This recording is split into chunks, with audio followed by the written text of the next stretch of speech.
Hey, I'm David Leonard, and I'm hanging out with Rob on Front Row Live. Dude, I'm loving this record. Bro, Like I am loving it. Come As You Are was like what really got my attention. Yeah. But then listening to the entire record, Know Your Heart really like gave me the chills to the point that I just started singing. Like I felt like I was back with my church and my pastor and just like singing and praising. Like that was amazing. Man, that's amazing. That was amazing. I mean, it's been a crazy journey trying to create this thing and Yeah. try to get it out. But like those moments, like that's the kind of stuff for me that makes Yeah. this stuff the most special things. It's like, why create music if you don't want people to engage with it Right. and like play with it and all that kind of stuff? So to hear that Right. makes my day, man. That's perfect. So I love it. What's it like for you to create music like that? Because, not only are you doing this for yourself, but, you're praising him at the same time. So it's, is it just feelings and emotions that just naturally come out to you, or is it something you really sit down and write? I mean, I think there's a little bit of both. I think you struggle with the fact of like sometimes you sit and sometimes it really comes very naturally. Yeah. And there's other moments where you're sitting and you're like, no, I'm not gonna have it today. But the beauty of kind of what happens with this kind of stuff is, and what I'm realizing is God can handle all those moments, kind of thing.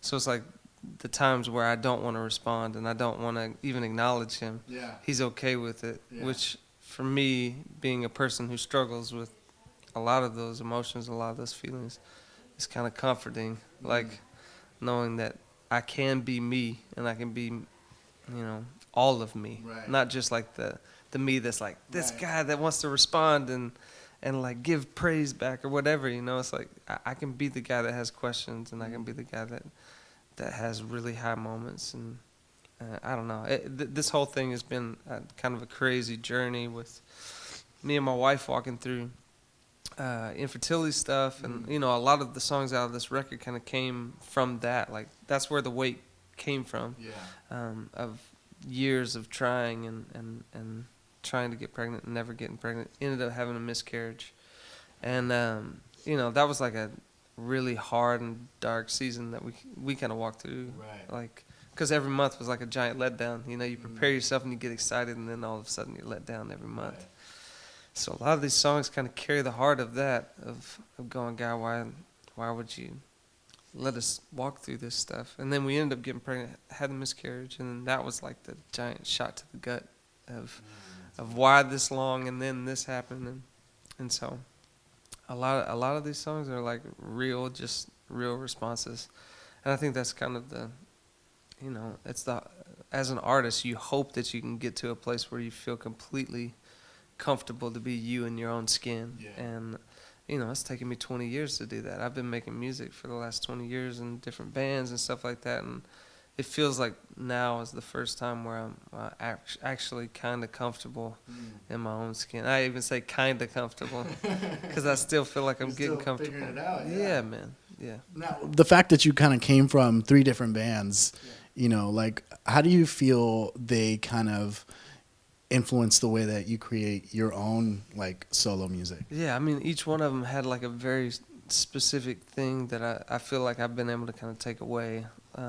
Like the Jackson Waters thing was just like the sheer fun of it. Like we were kids, we had no rules. It was just like, let's create and do all this kind of stuff. And I learned a lot from it, just from the sheer aspect of what not to do the majority of the time. But there was some real beauty in it, and then the Need to Breathe stuff. It was just it was such a different level, and I learned the importance of being able to walk into an environment and completely change it, and like take people on a ride, and knowing exactly who you create music for. And then the All Sons and Daughters thing was kind of the beauty of falling back in love with the church and the just the people. It was just kind of crazy that I along that road lost a lot of love for it, which church wasn't anything that really ever. I didn't have a ton of baggage from it. I had a lot of really great experiences from it, but just through years, just slowly started separating myself. Yeah. And whenever me and my wife started attending this church in Franklin, Tennessee, it just I felt like I was able to see and feel what grace was. And that to me was kind of like the game changer of what all that was. And so when we started writing songs, we were just kind of responding to what was naturally happening in our community. And for me, that was kind of the greatest gift I've ever been given of going, hey, like, you can simply respond who you are and what it is. And so taking all that stuff, man, and combining it all together has made it pretty special to create something for myself. Right.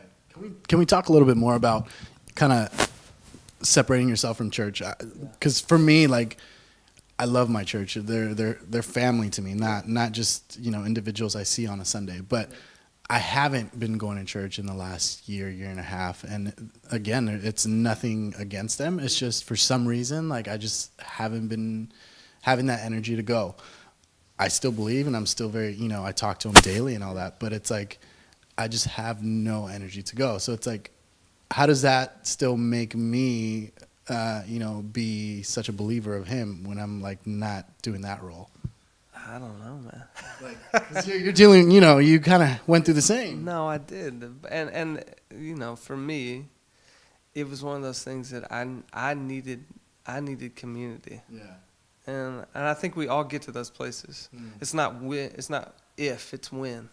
You know, because we're all going to have things in our life where we go, man, I need to be surrounded by people. Right. And sometimes it's God's people.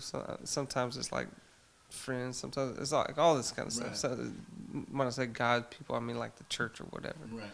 We're all God's people. But it's like, you know, I don't know. For me, that was the moment where I just needed to be around people. And whenever we found that, it was one of those things. It was a significant kind of life changer thing, and only because it was something that I hadn't ever experienced before. You know, I grew up in church, and I had an amazing kind of childhood with it. And you know, you grew up in Southeast Arkansas, you're surrounded by. There's not much going on down there, you know. So a lot of times your church is like a pretty big part of your community. Yeah. And so I had that. But then when I left home, I didn't have it, man. Yeah. You know, and it was something that I didn't want to go searching for because I didn't want to know. You know, you do a lot of life with people growing up, so people know who you are. Right. You know, it's real easy. Like, and I don't know if it's this way for you at all, but like when I moved away, I didn't want to start over again. Yeah, you don't want to start that relationship all over. Yeah. Yeah, I get Yeah, I didn't want to have to walk through even some of the things that I'd been through in the past. Like, I didn't want to walk through that stuff again. Yeah. And I definitely didn't want to walk through other people's stuff. But I finally got to the point of going, man, like, I need these moments in my life. Like, whether it's good or bad, whether it brings up bad stuff for me or not, I need these moments of real touches. And I found that. And so, you know, I don't know. I think you'll know. I think you'll know what's right. And I think you'll know if you need those moments. And I pray that God puts the right people in your path that shows you grace. Because that was the thing for me. People showed me grace. Yeah. And like that was pretty significant because I had never seen it like really like that before. Like when people fully accepted me for who I was and they didn't have questions or try to tell me what I was doing wrong or how to fix me or whatever, you know. Because I think that's kind of real easy with the church. We try to fix everybody. Right. And it's like, come on, man. Like, we're all trying to figure it out. And so I'm thankful that God kind of placed those people in my path that allowed me to be me and just kind of love on me through all that. Right. Yeah. It's amazing. Now, you know, back to the album, you know, what was the creative process like for you on this record? There's, 13 tracks? Yeah. So, you know, getting all these songs created, like, what was that like? Yeah, it was kind of such a different process because I was the majority of these songs I was writing for other people. Wow. So Majority of the songs that made it to the record? Yeah. Oh, wow. Okay. Yeah. So, you know, so there wasn't a ton of pressure. Whenever All Sons and Daughters ended, I was just writing songs and producing for other artists. And so every day, you know, I was writing for other artists and their records. But, you know, when you're writing songs, you're coming out in all of that stuff. And so I didn't feel any pressure that I was kind of creating for a record. I just was creating and writing out of what was kind of happening in my life. Um, and so once, we got like 6 months down the road of all that, and we started looking back at the songs, and we're like, holy cow, like these are my songs. And they weren't getting cut or anything. Like some of them made some other records, but we were like, man, I think this is like your record. And so we started diving down. So I didn't feel a ton of pressure of having to create this grand thing. Like I was just making music, man. It was just a bonus at the end. It was a bonus. So and we ended up tracking it. So me and two other guys, we started this production company together, Brad King and Seth Talley. And so we were producing records. We run a studio in Franklin, Tennessee. And so we just started making the record. And so all of us produced it together. And so it was just us getting our friends together and making music. And like there was zero pressure in it at all, which was such a different process. And I don't know, we had fun. Was there any one track that kind of was difficult for you, especially because of the topic that kind of created this whole album? Yeah, I mean, I think there were moments, when you're making music like that, it's kind of like therapy, Sometimes it's good times, sometimes it's bad. But I was having to walk through a lot of that stuff, and even when we started tracking the record, we had just actually had. We have a new little baby girl, which is awesome. Congratulations. She's 11 months old. Nice. And so we had just kind of had her. So having to go back and kind of dive back into the headspace of some of these songs was, it was tough, but it was good. Like, when you're able to kind of look at it from a different vantage point, you're able to see so many different new things that you didn't even realize that were kind of embedded in it. Right. Little gifts that I felt like I needed. And so even, Know Your Heart was one of those songs that was pretty significant. I wrote that one with two buddies of mine, Ethan Hulse and Andrew Ripp. And we would always get together and write songs, but we would go out and we'd go to this little country diner called Country Boys out in Leapers Fork, Tennessee. Okay. It's like out in the middle of nowhere. There's nothing out there. It's an amazing little town, but there's a couple of restaurants and shops. And we'd go out there and get breakfast. And kind of all of us were walking through a lot of similar things. And so we just spend hours sitting out there just talking about all of our stuff, man, like about what we were walking through. And then we would kind of come back to the studio and we just kind of create out of it.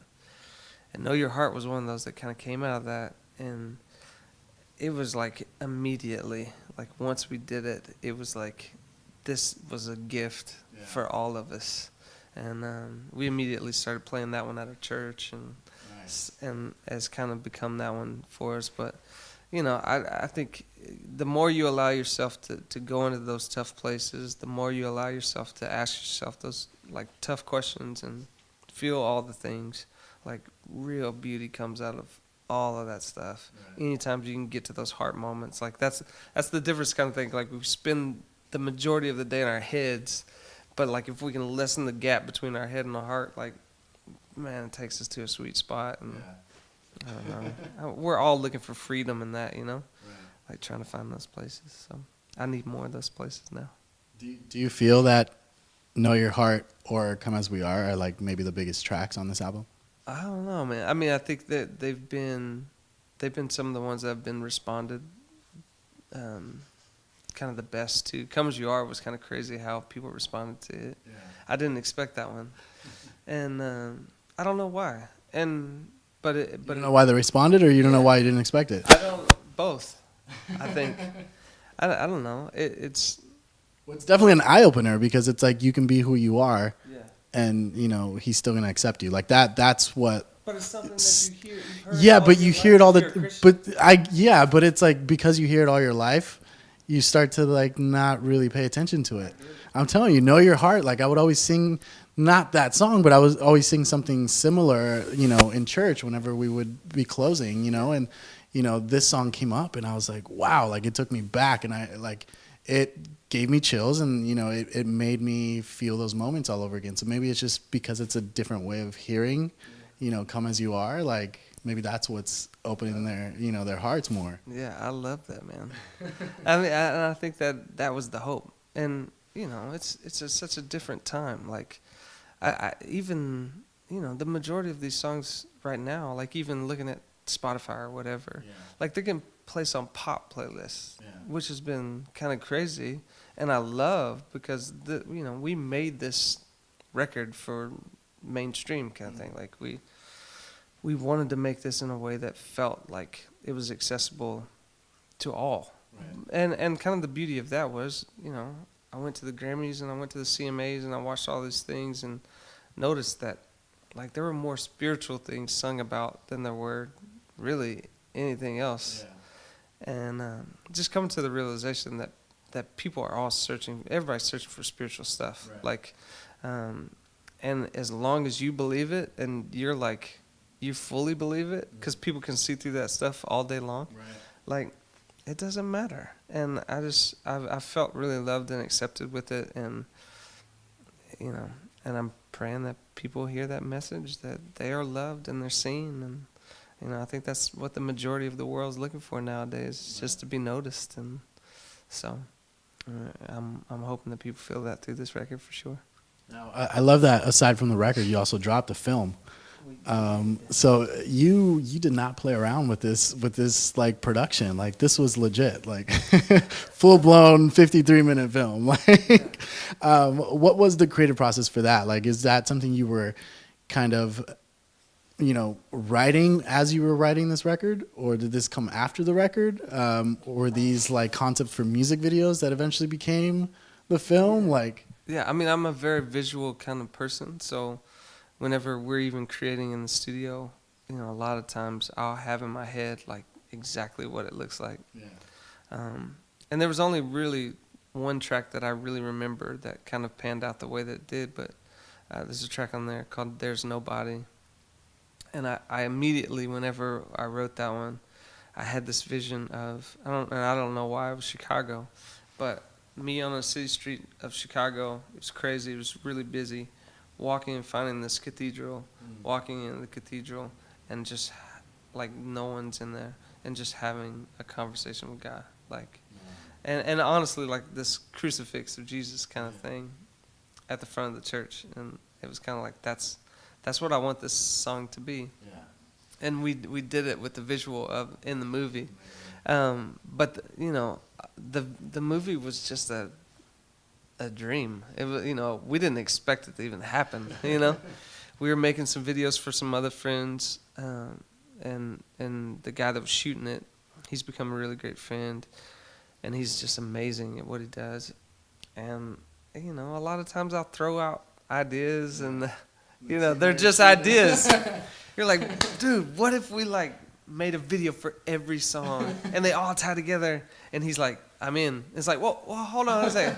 So I don't have that kind of money. Can we figure this out? And so now I'm calling the label and trying to get money. But everybody was on board, and it turned out to be something so beautiful and like a gift. Like, I feel like this is something that I'll carry with me forever. And I remember we went to Tulsa, Oklahoma for 2 weeks and shot it. Yeah. We wanted a place that was totally different than the majority of the videos that come out in Nashville. Everybody uses the same skyline, and everybody's been in a video like 2 days before, and so you can't get anybody to do anything. So we wanted to go to a place that people still wanted to be involved and still wanted to be there. And I had my dad in the film, which was awesome. He kind of played the God figure-esque. Yeah, it's pretty special. We did a premiere a week and a half ago in Nashville at the Belcourt Theater. Nice. And had 250 of our closest friends and got them out there, and it was just really sweet, man. To see yourself on like in a movie theater, big screen kind of thing. It was kind of surreal. I was like, what am I doing? But it was awesome. Had a lot of beautiful response back from it, and so it's been cool. I love that the beginning of it, just because like you're running, and to me that's when I tend to speak to him most, I'll go on super long runs just to have my moments with him. So like that was that. I don't know. Maybe that's not what you were trying to portray, but to me, like that's immediately what I picked up, and I was like, wow, that's just like that's me. That's how I have my conversations. Yeah, I mean, I think I spend the majority of my time running away from him, kind of thing. But you know, this thing was kind of like a day in the life of my head. Yeah. You know, it's kind of the best and worst versions of myself. Yeah. And you know, I think the majority of the world kind of lives there. Like we kind of all live in those places of whether I'm good enough or whether I know enough or whether I'm worthy enough Right. to be considered anything. And so, yeah, this kind of was able to do that. This whole package was like really amazing. So congratulations for creating The Wait, the album, and The Wait, the film. Yeah. You know, plans for some touring for you coming up? Yeah, we're gearing up. I'm out here actually doing a show in Malibu, Pepperdine University, which I'm really excited about. But yeah, we're gearing up. We're doing some dreaming, just like everything that we've done to this point. Yeah. Nothing is gonna be normal. Right. But we're doing some like heavy dreaming of what we can do, and so yeah, be looking out for shows coming up. But it's gonna be an experience, so we're gonna have fun with it. Amazing. You gotta Oh, come out. can't wait for that. Thanks again for hanging out with me. You guys be sure to check out David Leonard, new album, The Wait, is out now. Thanks for watching Out Front. We're live.